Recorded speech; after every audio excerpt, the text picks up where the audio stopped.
Avant de commencer cette vidéo, je vous annonce que je serai présente au festival Destination Manga ce samedi 26 octobre à Gonesse et organisé par la communauté d'agglomération Roissy Pays de France. Ce sera l'occasion de vous rencontrer, de discuter autour de One Piece et aussi de vous présenter certains extraits de nos gros projets pour l'année 2020. On tiendra une exposition de 80 mètres carrés dédiée à One Piece avec énormément de surprises, alors j'espère que vous serez nombreux à venir me voir et à me donner vos avis sur ce qu'on présentera en exclusivité lors du festival. Ce sera l'occasion pour vous de venir admirer les œuvres de McNally, qui est un artiste qu'on apprécie beaucoup dans l'équipe et qui mérite que vous découvriez son travail. Comme vous le savez, on aime mettre en avant les talents qui se cachent parmi les passionnés de One Piece et on prévoit plein d'expos en 2020 dans ce sens, alors n'hésitez pas si vous êtes un artiste, un créateur ou autre à nous envoyer un petit mail à l'adresse qui s'affiche ou à venir m'en parler samedi à l'expo. Je vous mets tous les liens dans la description. De mon côté, le rendez-vous est pris, alors je vous attends nombreux le jour J et comme d'habitude avec plein de surprises à vous faire gagner. On commence avec une petite news puisqu'on a pu découvrir cette semaine un nouvel extrait de One Piece Pirate Warriors 4 et un nouveau personnage jouable en la personne de Basil Hawkins.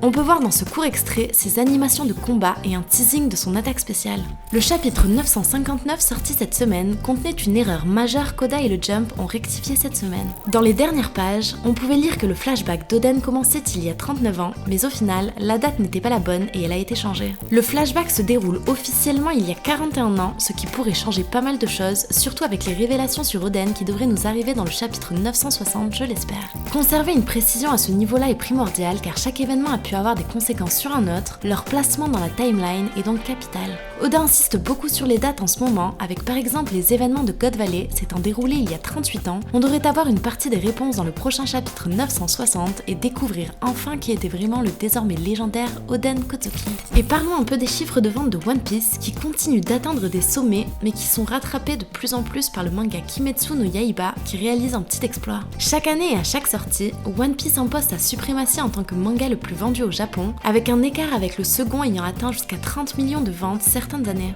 Il a atteint une différence d'à peine 1,8 million sur l'année 2018. Avec un gros regain de popularité grâce à son animé, Kimetsu no Yaiba ou Demon Slayer affiche non seulement des chiffres capables de faire trembler One Piece sur ses derniers volumes, mais voit son manga réédité en France après une forte demande des fans de la licence. Reste à voir comment ça évoluera jusqu'à la fin de l'année. Et enfin on passe du côté de l'animé qui a fêté officiellement ses 20 ans cette semaine. Ça fait déjà plusieurs mois qu'on fête en avance cet anniversaire avec plusieurs événements autour de One Piece dont la sortie du film One Piece Stampede, mais cette fois-ci, on a enfin franchi la ligne. C'est le 20 octobre 1999 qu'était diffusé pour la première fois l'animé One Piece et donc plus de 20 ans jour pour jour qu'on peut voir les aventures de Luffy prendre vie sur nos écrans.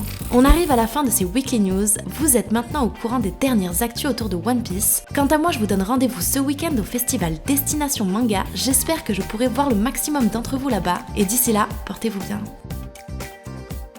A bientôt sur Elbou Channel.